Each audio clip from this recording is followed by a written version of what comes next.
If you've been watching my videos, then you know that Love is my favorite from You, and she appeared in my favorite 2 seasons of the show. Am I making this video just so I can edit clips of Love? Yes I am. I'd be willing to argue that Love Quinn may have more depth than Joe. It's often said that she's a mirror to Joe, which is true, but not at the same time, because Joe and Love have very different motives with why they do the things they do. But in my opinion, Love is equally as complex of a character as Joe. They both do messed up stuff and they both kill, but the reason Joe does it stems from obsession and the hunt, while Love kills for love. She kills to protect the people she loves and to guard her love. She feels like if she doesn't do this, then it will go away and she'll lose it. I feel like Love as a character is more capable of love than Joe is, even though she killed her first husband and tried to kill Joe. She didn't do either of these things until she felt like the love she had was threatened, and both times she wanted to talk to them first and convince them to stay with her. She didn't want to be alone or pushed away and would go on offense every time she felt like there was a threat. In this video, we will look at the life she lived, her crimes, why she does the things she does, and how Joe brought out the worst in her. And we'll even look at an alternate ending for her character that I feel like would have been interesting. We love Love, so let's look at her character, and where's a better place to start than her life? Love was born in 1991 into a wealthy family with distant and controlling parents that value productivity more than a loving family. This caused Love and her twin brother 40 to become very dependent on each other. Her parents also seem to have abusive tendencies. We can see this in season 2 episode 8 whenever Love's mother smacks her in the face when she defies her. When the twins were 14 years old, the au pair began taking advantage of 40 and engaged in a relationship with him and sexually assaulted him. To protect her brother, Love kills the au pair and frames 40 and lets him believe that he killed her. The Quinn family used their wealth to cover up the murder so neither of the twins were held accountable. But I'd like to pause right here for a moment and talk about how messed up that is. She framed her brother at 14 for a murder she committed, and she lets him believe that he killed her for his entire life. That has to reshape your brain chemistry in some kind of way, to think you killed someone when you really didn't. But anyways, later on in life, Love marries a man named James, who will later go on to get diagnosed with cancer. Love takes care of him while he has cancer, but when he's cancer-free, he wants to leave Love. In response to this, she attempts to temporarily paralyze him using aconite, so she can convince him to stay, but she gets the dosage wrong and accidentally kills him. This proves the point that while she does kill for love, she does it not necessarily for the person, but for the love that a person has for her, and to keep it. Love's first appearance on the show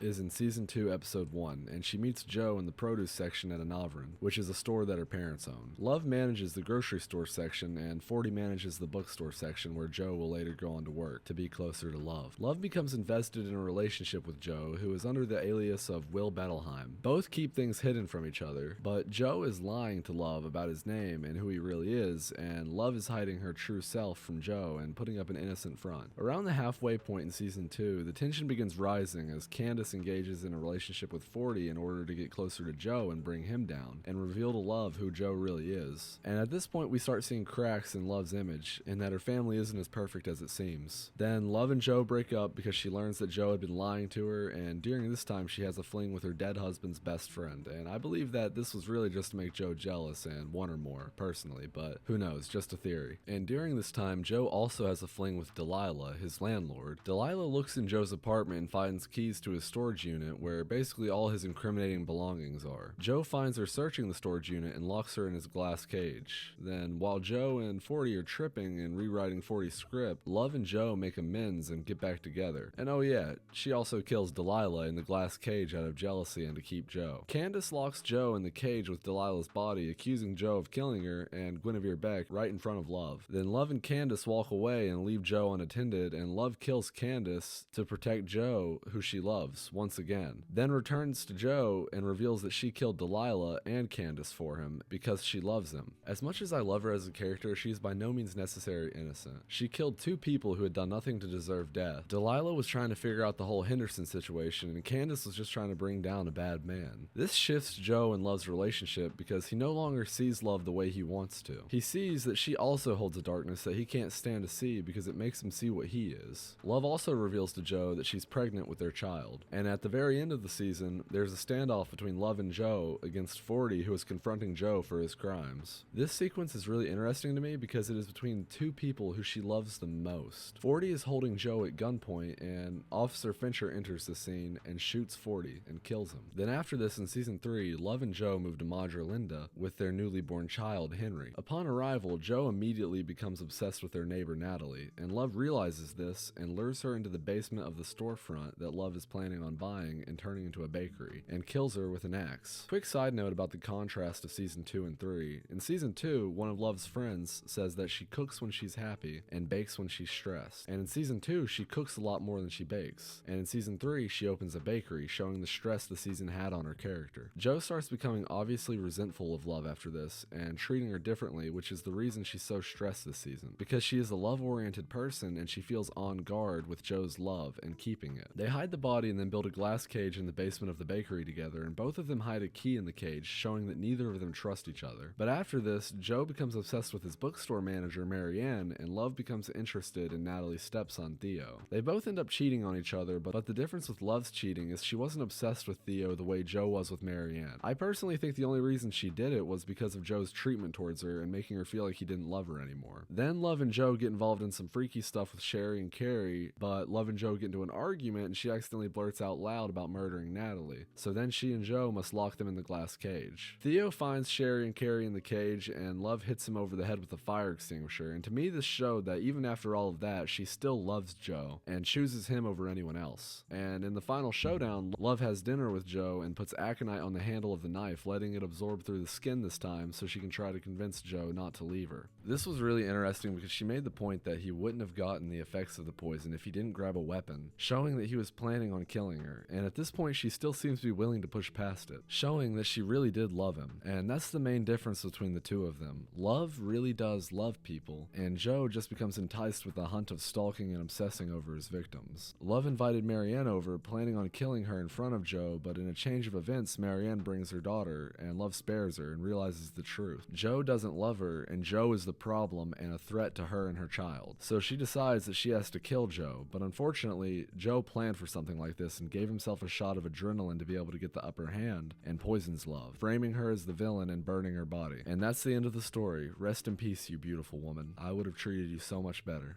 While it wouldn't have made much sense for what the show is trying to push, there is an alternate ending to season 3 that could have been really interesting that I don't think everyone would be happy with. Imagine this, in the final showdown, what if Joe didn't take the adrenaline shot and Love killed Joe, and the show switched from being from Joe's perspective to being from Love's perspective? Like I said, I know it wouldn't really make sense, but it's still an interesting thought. Love did a lot of bad things, but I do however believe that someone like Joe brought out her worst traits. Like I said earlier, she kills for love and to guard the love she has with the people closest to her, and someone like Joe, who doesn't actually love but rather gets obsessed with his target and switches once he realizes he wants someone else, makes Love constantly on guard and trying to protect what she has. And by the point of season 3, Joe is pretty much done with Love, which is really sad seeing as he was all she had and he didn't love her the way she loved him. Disclaimer, I am not in any way defending her actions as they were still bad, I just view Love as a lesser evil than Joe. Love was a really well written character, and I'm glad the writers of the show added more depth to her character than in the books. She was simply a woman who was desperate to manage and guard the love in her life that she missed out on in her youth and did a lot of bad things to secure it. She is such a complex character that I actually had trouble trying to figure out myself. Victoria Pedretti did an amazing job at portraying Love as the embodiment of complexity and not even knowing where to begin. She acted on her emotions and impulses on what she wanted in the moment, and the main reason she acts this way is because past experiences made her feel like if love is left unguarded, then it's going to go away. She accepted that the things she did were wrong, but she still felt like she had to do them. She knew she wasn't good, and that didn't matter to her. What mattered to her was the people in her life, primarily 40 and Joe. She was used to controlling and being the one to step up because of the constant babysitting of 40 and having to step in to make sure he doesn't do anything rash. She thought with Joe she finally found someone who would accept her the way she accepts him, but she was mistaken and betrayed. This video isn't sympathizing with Love, as that would be hypocritical to the Joe Goldberg video I made, but because we don't hear Love's internal monologue, we don't know what she's thinking. Therefore, she could have had more devious intentions than we we see at face value. That being said, Love wasn't a good person, but she loved hard, and in the end, that's how she died, desperate to keep Love and her family together. She's a perfect example of someone who will simply never be enough for the standards that she is held to. She was never enough for her family her entire life, and then she wasn't enough for Joe either. And due to that, she tried to hold on to him, and became so focused on not losing him that she let herself go completely off the deep end. She let herself become a monster trying to please those she loves. At the end of the day, she really did live up to her name. Well guys, that's all I have for today. I'm really glad that I got to make this video on one of my favorite characters, and I'm also really thankful for all the support I've been given lately. It's really awesome. You guys are making my dream come true. Make sure you guys comment down below what you want to see next, and I'll make sure it happens. If you haven't already, go ahead and like and subscribe. It would really help me out. And while you're here, you may as well join my Discord. The link's in the bio and the comments. I love y'all. Peace.